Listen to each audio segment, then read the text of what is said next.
और चलिए खबरें विस्तार से हम जानेंगे, जहां पर उपचुनाव की तारीखों के ऐलान के बाद कल भोपाल में बीजेपी की अहम और बड़ी बैठक हुई है, जिसमें उम्मीदवारों के नाम पर चर्चा की गई है। बीजेपी अध्यक्ष जेपी नड्डा भी वीडियो कॉन्फ्रेंसिंग के जरिए इस बैठक में शामिल हुए।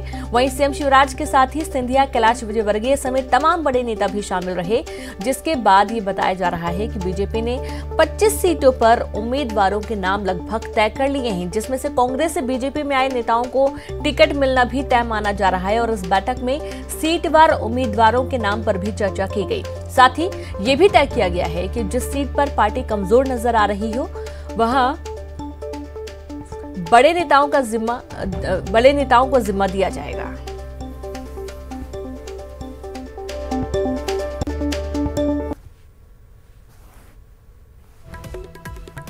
तो उम्मीदवारों के नाम पर मंथन चला। कल एक बड़ी और अहम बैठक हुई है, जिसमें जेपी नड्डा भी वीडियो कॉन्फ्रेंस के माध्यम से इस बैठक में मौजूद रहे।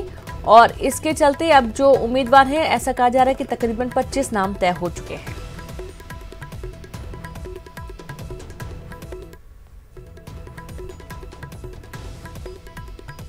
250 सीटें जीतने का संकल्प सभी का था और उसी तरफ आगे बढ़ने का तय हुआ है। सर, कुछ ऐसी बातें भी सामने आई जो समन्वय की बात हो या किस तरह की बात हो, और आगे क्या रणनीति के साथ आगे बढ़ना है, कुछ इस तरह की बात हुई हो? नहीं, रणनीति आगे बढ़ने की ही बनी है।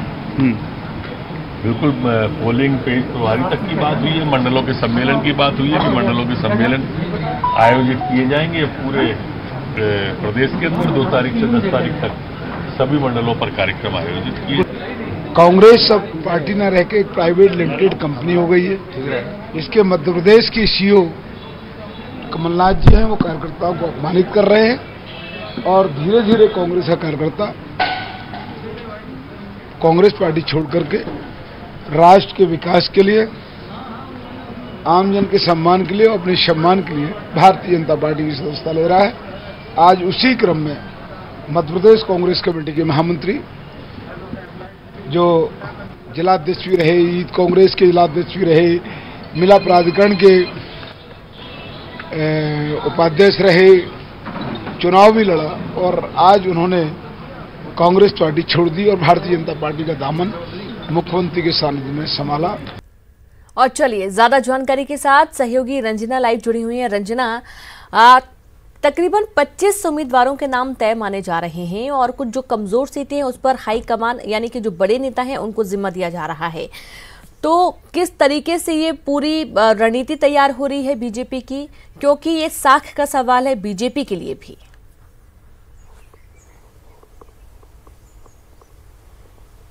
जी रनु, बिल्कुल भाजपा चुनाव प्रबंधन समिति की बैठक हुई थी और करीब कल जो बैठक हुई उसमें 3 से 4 घंटे तक मंथन चला, जिसमें तमाम सीटों पर उम्मीदवारों को लेकर चर्चा भी हुई है। केंद्रीय नेतृत्व से भी मुख्यमंत्री शिवराज सिंह चौहान मिले थे, उनसे भी चर्चा हुई थी और कल जो भाजपा दफ्तर है वहां पर भी तमाम नेताओं के बीच में चर्चा हुई थी। और ये तय माना जा रहा है कि 25 सीटों पर उम्मीदवार लगभग तय है, क्योंकि जो कांग्रेस से भाजपा में आए हैं दल बदल करके, उनको एक बार फिर से जो उपचुनाव में मौका देने की तैयारी है। यानी पूरी तरह से नाम तो घोषित है, लेकिन सिर्फ और सिर्फ औपचारिक घोषणा होनी बाकी है। लेकिन सिर्फ 3 सीटों पर जो भाजपा है वो अभी मंथन कर रही है। जौरा, आगर और ब्यावरा, इन 3 सीटों पर ही नामों को लेकर लगातार चर्चा की जा रही। और जैसी माना जा रहा है कि आज दोपहर तक ये नाम जो 3 सीटों पर जो नाम है वो फाइनल हो जाएंगे और 3 सीटों पर जो नाम तय होंगे उन 3 नामों को भाजपा यहां से केंद्रीय नेतृत्व को भेजेगी और उसके बाद वहां से जो परमिशन मिलने के बाद ही के इन 3 नामों पर मोहर लग जाएगी। और उसके बाद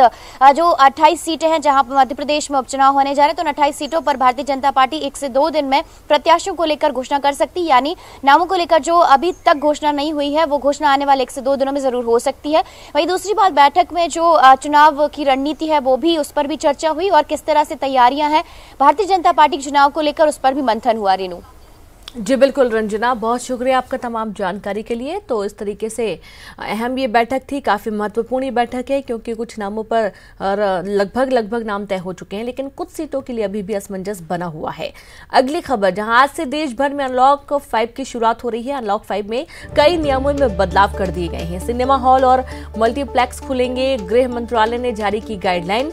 सिनेमा हॉल खोलने के लिए गाइडलाइन 15 अक्टूबर से खुलेंगे सिनेमा हॉल। 50% क्षमता क्षमता के साथ खुलेंगे सिनेमा हॉल, यानी कि जितनी क्षमता है सिनेमा हॉल की उससे आधे लोग ही उसमें जा सकते हैं। और इस तरीके से आज से अनलॉक 5 की शुरुआत हो चुकी है और उसके लिए गाइडलाइंस भी गृह मंत्रालय की तरफ से जारी कर दी गई है।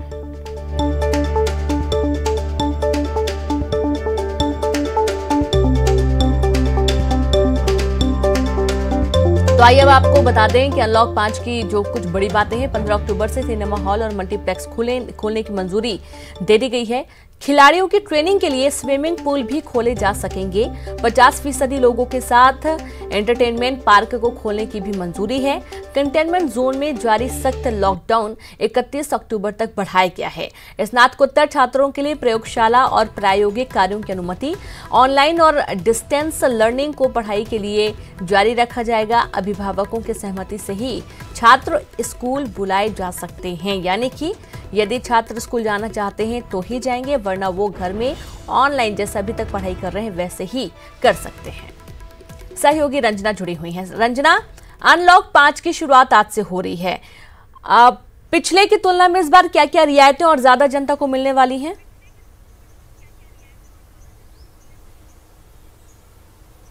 जी रेनू, बिल्कुल अनलॉक 4 तक बहुत सारी जो रियायतें हैं वो जनता को दी गई थी और जो अनलॉक 4 है उसमें बहुत सारे लोगों को इंतजार था, खास करके जो मल्टीप्लेक्स हैं और स्कूल और कोचिंग संचालकों को इंतजार था कि आखिर उनको खोलने की अनुमति मिले, लेकिन नहीं दी गई थी। लेकिन अब अनलॉक 5 है उसमें ज़रूर जो मल्टीप्लेक्स हैं वो खुल सकते हैं, यानी सिनेमा हॉल खुल सकेंगे, वो 50% क्षमता के साथ में। और करीब 6 महीने हो चुके हैं जब से जो मल्टीप्लेक्स हैं वो बंद है, यानी 6 महीनों से लगातार जो लोग हैं वो सिनेमा हॉल की रुख नहीं किया हुआ है और ना ही उन्होंने अपना नुकसान जो है भारी उनको हुआ है। ऐसे में अब उनके लिए सिनेमा हॉल जो मल्टीप्लेक्स संचालक उनके लिए बड़ी राहत, बड़ी खबर है ये, क्योंकि अनलॉक 5 में अब ये खुल सकेंगे, लेकिन 50% क्षमता के साथ। और जो गाइडलाइंस है उनका जो पालन है वो जरूर करना होगा, क्योंकि जब लोग मूवी देखने के लिए वहां पर पहुंचेंगे तो तमाम गाइडलाइंस का पालन करना होगा ताकि जो संक्रमण का खतरा है वो कम से कम रहे।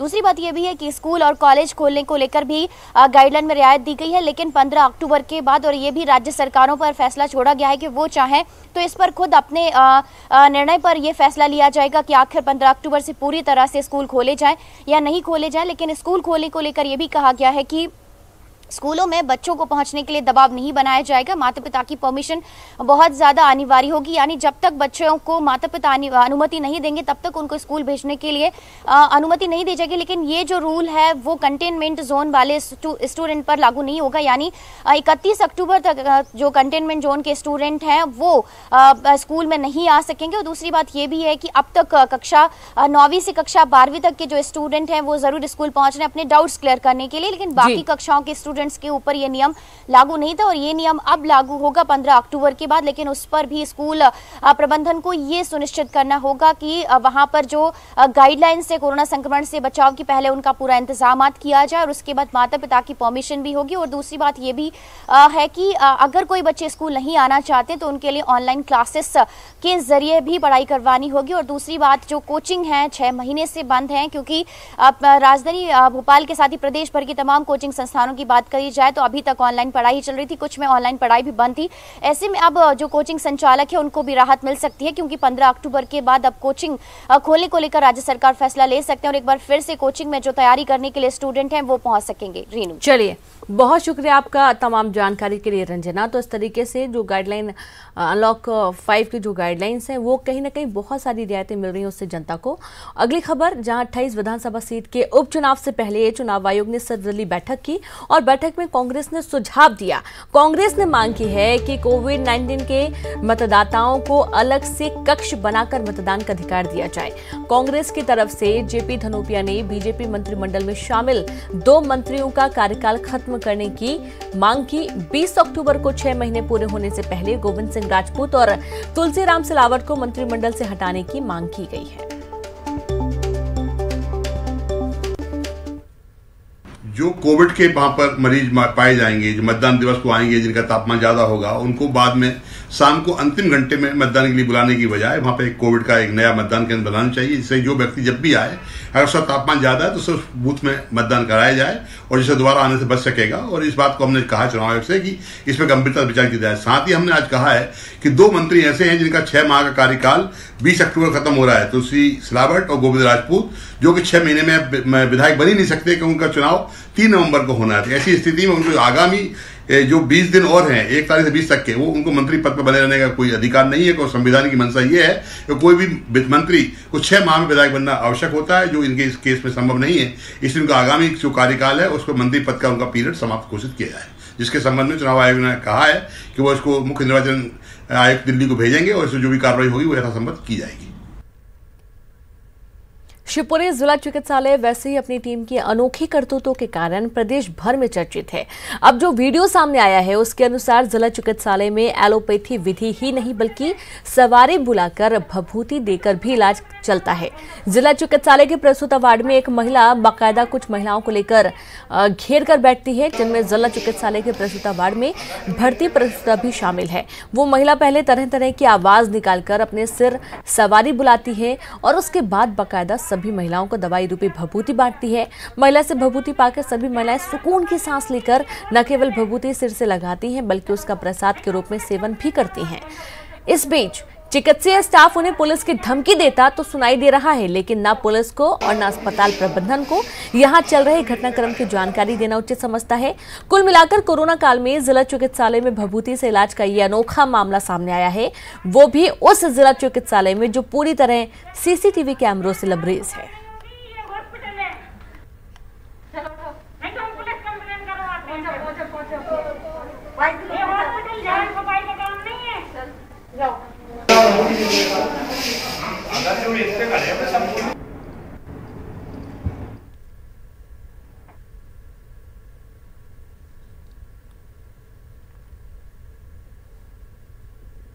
और ज्यादा जानकारी के साथ संवाददाता अशोक जुड़ गए हैं।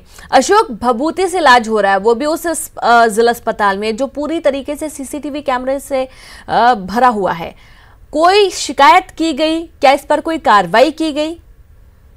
रीनू, मैं आपको बता दूं कि ये कल सुबह का ही मामला है, जिस समय जिला चिकित्सालय के प्रसूति वार्ड में एक महिला आती है, वहां पर अपने सिर पर देवी आने का वो ड्रामा करती है और उसके बाद जो प्रसूति वार्ड में महिलाएं बढ़ती हैं उनको वो भभूति देती है। और ये सारा ड्रामा जब चल रहा होता है उस समय प्रसूति वार्ड का स्टाफ और चिकित्सक वहाँ मौजूद होते हैं। वो उस महिला को पुलिस के नाम पर धमकी तो देते हैं कि यहाँ से चले जाओ, लेकिन ना तो वो पुलिस में शिकायत करते हैं, ना ही अस्पताल प्रबंधन को इस बारे में बताते हैं। और ये ड्रामा लगभग आधे घंटे से अधिक समय तक चलता है और सभी लोग इस ड्रामे को देखते रहते हैं। जी रीनू। जी बिल्कुल, शुक्रिया आपका अशोक जानकारी के लिए। तो इस तरीके से भभूति से इलाज किया जा रहा है, सब लोग देखते रहते हैं, ना किसी तरीके का कोई एक्शन, ना प्रबंधन को कोई शिकायत, ना पुलिस को कोई जानकारी, और मूक दर्शक जो स्टाफ है वो देखता रहा तमाशा, भभूति से इलाज चलता रहा। ब्रेक के बाद एक बार फिर से आप सभी का स्वागत है। खबर दमोह से, जहां शराबखोरी के विवाद में चली गोली, बीच बचाव में उतरा युवक गंभीर रूप से घायल हो गया। आरोपी युवक शराब पीकर उत्पात मचा रहा था, विरोध करने पर लोगों से मारपीट कर गोली चला दी। गंभीर घायल को जिला चिकित्सालय भर्ती किया गया है और वहां से जबलपुर रेफर करना पड़ा। तेजगढ़ थाना क्षेत्र के राजापटना गाँव का ये पूरा मामला सामने आया है। तो खबर दमोह से है, जहां पर गोली चलने का मामला सामने आया है। एक शराबी ने जमकर उत्पात मचाया, शराबखोरी के विवाद में गोली चली, बीच बचाव में उतरा युवक गंभीर रूप से घायल हो गया है। आरोपी युवक शराब पीकर उत्पात मचा रहा था, विरोध करने पर उसने गोली चला दी और गोली युवक को लग गई। जिला चिकित्सालय से जबलपुर रेफर करना पड़ा। तेजगढ़ थाना क्षेत्र के राजापटना गांव का ये पूरा मामला है। इंदौर से खबर है, जहां पर 469 नए कोरोना संक्रमित मामले सामने आए हैं। 7 मरीजों की मौत हो गई है। 4533 एक्टिव केस हैं। शहर में अब तक 24,475 संक्रमित मामले सामने आ चुके हैं। 19,370 मरीज अब तक ठीक हो चुके हैं। 572 मरीजों की अब तक मौत हो चुकी है। बड़ी खबर है इंदौर से, जहां पर 469 नए मामले सामने आए हैं। 19,370 मरीज अभी तक स्वस्थ हो चुके हैं। 572 मरीजों की तक यहां पर मौत हो चुकी है।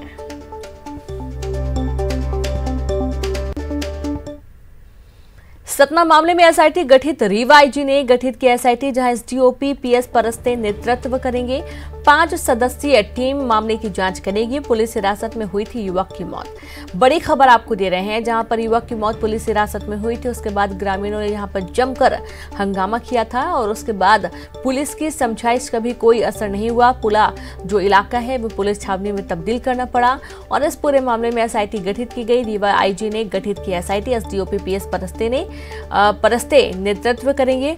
5 सदस्यीय टीम मामले की जांच करेगी। पुलिस हिरासत में युवक की मौत हुई थी। खरगोन में नाबालिग से गैंगरेप, 3 आरोपियों ने हैवानियत की, पानी मांगने के बहाने की दरिंदगी की। तीनों आरोपी फरार। पुलिस मामले की जांच में जुट गई है। तो पानी मांगने के बहाने से पहुंचे थे और इसी बहाने से उसने 3 लोगों ने एक नाबालिग के साथ घिनौनी वारदात को अंजाम दिया। खरगोन का पूरा मामला है, जहां नाबालिग से गैंगरेप की खबर सामने आई है।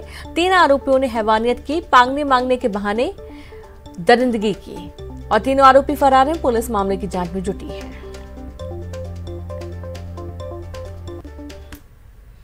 धार में मंत्री राजवर्धन सिंह दत्तीगांव को साफा पहनाते वक्त एक कार्यकर्ता को अचानक से हार्ट अटैक आ गया। आनंद फानन में कार्यकर्ता चंदन सिंह को अस्पताल ले जाया गया, जहां डॉक्टरों ने उसे मृत घोषित कर दिया।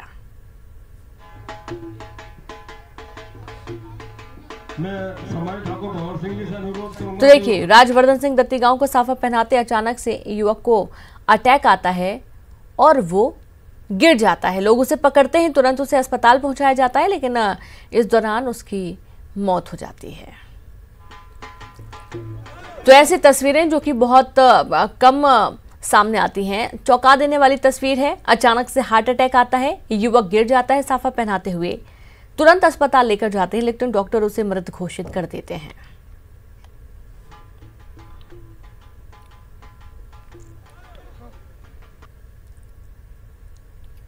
विश्व प्रसिद्ध पन्ना टाइगर रिजर्व आज से पर्यटकों के लिए खोल दिया गया है और आज पर्यटन वर्ष का पहला दिन है और आज के दिन से पन्ना टाइगर रिजर्व ने अपने गेट खोलकर पर्यटकों का स्वागत किया है। कोरोना प्रोटोकॉल का पालन करते हुए खोले गए टाइगर रिजर्व पर्यटकों के आने से गुलजार हो गया है। पन्ना टाइगर रिजर्व के खुलने से सैलानियों में भी जबरदस्त उत्साह देखने को मिल रहा है।